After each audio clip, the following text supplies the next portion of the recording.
Telangana municipal ఎన్నికల హడావిడి కొనసాగుతుంది. మరికొన్ని గంటల్లో ప్రచార పర్వం కూడా ముగియనుంది. ఈ నేపథ్యంలో రామగుండం మున్సిపల్ ఎన్నికల పల్స్ ఏ రకంగా ఉంది, అక్కడ ప్రజల నాడు ఏ రకంగా ఉంది, ప్రీపోల్ సర్వేలో ఏమేమి తెలిసింది, దీనికి సంబంధించి మనం తెలుసుకుందాం. మనతో పాటు బీకాన్ సంస్థ అధినేత బీకాన్ మధు గారు ఉన్నారు. 2023 అదేవిధంగా జూబ్లీహిల్స్ ఎన్నికల్లో కూడా అక్యూరియస్గా తాను అప్పుడు ప్రజల నాడి ఏ రకంగా ఉందో చెప్పి సక్సెస్ అయినటువంటి సంస్థగా వారు ఉన్నారు. కాబట్టి ఇప్పుడు మున్సిపల్ ఎన్నికల పైన కూడా వారు చాలా రోజుల నుంచి సర్వే చేస్తూ ప్రజల యొక్క నాడిని కనిపెట్టేటువంటి ప్రయత్నం చేస్తారు. రామగుండం మున్సిపాలిటీలో ఏ రకంగా ఉందో అడిగి తెలుసుకునేటువంటి ప్రయత్నం చేస్తారు. సార్, రామగుండం మున్సిపాలిటీలో పల్స్ ఎట్లుంది, ఏ పార్టీకి ఏ రకంగా కనిపిస్తుంది? రామగుండం అనేది ఒక సపరేట్ ఎంటిటీ ఉంటుంది. ఎన్టీపీసీ కానీ, ఎఫ్సిఐ కానీ, తర్వాత సింగరేణి కానీ రకరకాలైనటువంటి కార్మిక క్షేత్రంలో ఉంటుంది. కాబట్టి కార్పొరేషన్లో డిఫరెంట్ ఒపీనియన్స్ ఉంటాయి. అయితే రామగుండం కనుక చూసినట్లయితే ఒక ప్రత్యేకమైన మేము దగ్గర నుండి చాలా దగ్గరగా అబ్జర్వ్ చేయడం జరిగింది. మా టీం గత 15 రోజులుగా 20 రోజులుగా చూసినట్లయితే ఏమైందంటే హయ్యెస్ట్ రెబల్స్ ఉన్నటువంటి ప్రాంతం అంటే కాంగ్రెస్ పార్టీలో హయ్యెస్ట్ రెబల్స్. ఎందుకంటే గత 10 సంవత్సరాలు అధికారం లేదు కాబట్టి కార్యకర్తలు మాకు ఒక అవకాశం కావాలి అనేటువంటి దాంట్లో చాలా రెబల్స్ అప్లై చేయడం. ఒక్కొక్క స్థానానికి చూసినట్లయితే 30-32 మంది అప్లై చేసుకోవడం జరిగింది ఒక పార్టీ నుంచి, కాంగ్రెస్ పార్టీ నుంచి. సో దాన్ని ఫిల్టరైజేషన్ చేయడంలో అక్కడ ఎమ్మెల్యే రాజ్ ఠాకూర్ మక్కన్ సింగ్ చాలా తర్జనపరచడం జరిగింది. సో చివరికి ఉన్నంతలో అంటే సీనియర్లను గౌరవిస్తూ తర్వాత కొత్త వారికి అవకాశం ఇస్తూ సమాన స్థాయిలో ఇచ్చే ప్రయత్నం చేసినారు. అక్కడక్కడ అరకొరిగా అసమ్మతి ఉన్నప్పటికీ కూడా దాన్ని కొంచెం ముందే ప్రయత్నం చేయడం జరిగింది. ఇదొకటి. అదేవిధంగా ఎలక్షన్స్ అనేటువంటి ఒక సరైన పొజిషన్స్లో రాలేదు. ఒకవైపు మేడారం సమ్మక్క సారక్క జాతర జరిగే టైంలో నోటిఫికేషన్ వచ్చింది, 3 రోజుల టైం ఇచ్చినారు. బీఫామ్స్ కూడా లాస్ట్ 3 గంటల వరకు విత్డ్రా అయ్యే టైం వరకు కూడా ఇంకా కన్ఫామ్ ఏ పార్టీకైనా కన్ఫామ్ కాలేకపోవడం వల్ల అభ్యర్థులు కూడా అయోమయమై ప్రచారం లేకపోవడం వల్ల తర్వాత మధ్యలో సమయం 7-8 రోజుల గడువు ఉండడం వల్ల ఆ బీఫామ్స్ అన్ని సెట్ అయిపోయి వాళ్ళు ప్రచారానికి రెడీ చేసుకోవడం వల్ల కొద్దిగా ఊపు తగ్గింది ఫస్ట్ 2-3 రోజులు. తర్వాత ప్రతిపక్షాలు అయినటువంటి బీఆర్ఎస్ కానీ, బీజేపీ కానీ, ఇతర ఇండిపెండెంట్లు కానీ సమాన స్థాయిలో ఉన్నారు. కాబట్టి రామగుండం మీద మాకు క్లియర్ ఎడ్జ్ ఉంది.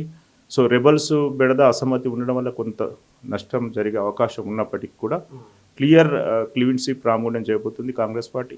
దాదాపుగా మాకున్నటువంటి అంచనా ప్రకారం ఇప్పటి వరకు అంటే ఇంకొక రోజు, ఈ రోజు ఉంది, రేపు ఉంది, మేబీ 4-5 పొజిషన్స్ అటు ఇటు జరగవచ్చు, అటు నుంచి ఇటు రావచ్చు, ఇటు నుంచి అటుపోవచ్చు.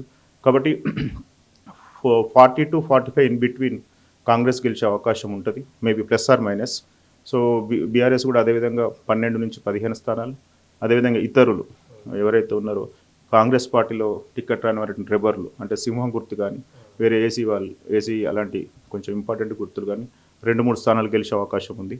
అదేవిధంగా అక్కడ చూసినట్టయితే బీజేపీ పెద్ద ప్రభావం లేకపోయినప్పటికీ కూడా లాస్ట్ 2-3 రోజుల్లో అనూహ్యంగా కొంత బీజేపీ అంటే మొదట్లో బీజేపీ అంత పెద్దగా పట్టించుకోలేదు. తర్వాత ఒక 2-3 స్థానాల్లో బీజేపీ కూడా గట్టి ఇచ్చే అవకాశం ఉంది. చూడాలి ఆ ఎటు ఓటు ట్రాన్స్ఫర్ అయిపోతుంది అనేటువంటిది. బీఆర్ఎస్ క్యాండిడేట్ ఎక్కడైతే వీక్ ఉన్నారో ప్రజలు కొద్దిగా బీజేపీ వైపు ఓటేయాలి అంటే ప్రభుత్వం కొద్దిగా ఆల్టర్నేట్గా కానీ, లేకపోతే బీఆర్ఎస్ కోర్ క్యాడర్ కానీ, లేకపోతే ప్రభుత్వం మీద ఎవరైనా కొంత వ్యతిరేకత ఉన్న వాళ్ళు బీజేపీ వైపు మొగ్గు చూడడం వల్ల కొద్దిగా పర్సంటేజ్ ఇంక్రీజ్ అవుతుంది. బట్ వీఆర్ వెరీ క్లియర్, రామగుండంలో కాంగ్రెస్ పార్టీ క్లీన్ స్వీప్ చేయబోతుంది. సో 40-45 స్థానాలు మేము అనుకుంటున్నాం. మేబీ ఆ పోల్ మేనేజ్మెంట్ సరిగా జరగకపోయినా, లేకపోతే మీకు తెలుసు కదా ఎలక్షన్స్ అంటేనే మ్యాక్సిమం ఉంటుంది. సో అక్కడ ఇంకొక విషయం ఏంటంటే అక్కడ ఉన్నటువంటి అభివృద్ధి కార్యక్రమంలో కొన్ని కన్స్ట్రక్షన్స్ డిస్ట్రక్షన్ చేయడం జరిగింది. మొదట్లో వ్యతిరేకత వచ్చినా కానీ ప్రజలు మేము ఎలక్షన్ ప్రచారంలో ఎమ్మెల్యే గారు కొంచెం వివరించడంలో సఫలీకృతం అయినారని మేము అనుకుంటున్నాం.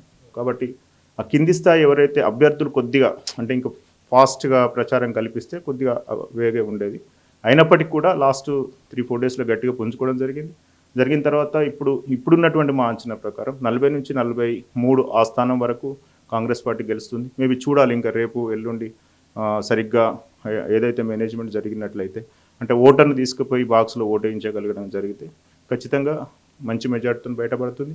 అదేవిధంగా అన్ని అభివృద్ధి పనులు ఇంకా మధ్యలో ఉన్నాయి కాబట్టి ఇక్కడ ఓటేస్తేనే కాంగ్రెస్ పార్టీని గెలిపిస్తేనే మా వార్డు, మా డివిజన్ లేకపోతే పరిష్కారాలు అవుతుంది అనేటువంటి చర్చ కూడా స్టార్ట్ అవ్వడం జరిగింది. అంటే మేము ప్రత్యేకంగా కొన్ని టీమ్స్ దించి ప్రజల అభిప్రాయం తెలుసుకున్నప్పుడు అభివృద్ధి అంటే అవతల సైడ్ అభ్యర్థులు మంచిగా ఉన్నప్పటికి కూడా, సింపతి ఉన్నప్పటికి కూడా, ఉద్యమకారులు కొంతమంది ఉన్నప్పటికి కూడా ప్రజెంట్ 10 సంవత్సరాల ఉద్యమం అయిపోయింది.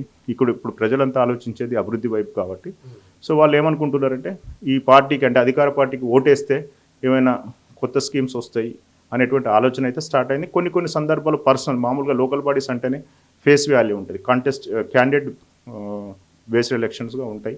కొన్ని సందర్భాల్లో క్యాండిడేట్స్ మంచిగా ఉండడం కానీ లాస్ట్ 2-3 సార్లు ఓడిపోయి ఉండడం వల్ల కానీ కొద్దిగా సింపతి ఉన్నటువంటి స్థానాల్లో కొత్త వాళ్ళ కాంగ్రెస్ పార్టీ అవకాశం కల్పించినప్పుడు ప్రజలు అటు ఇటుగా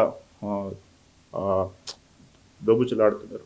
కాబట్టి నాకు తెలిసినంతకు very clear Ramagundam is going to hit by Congress party.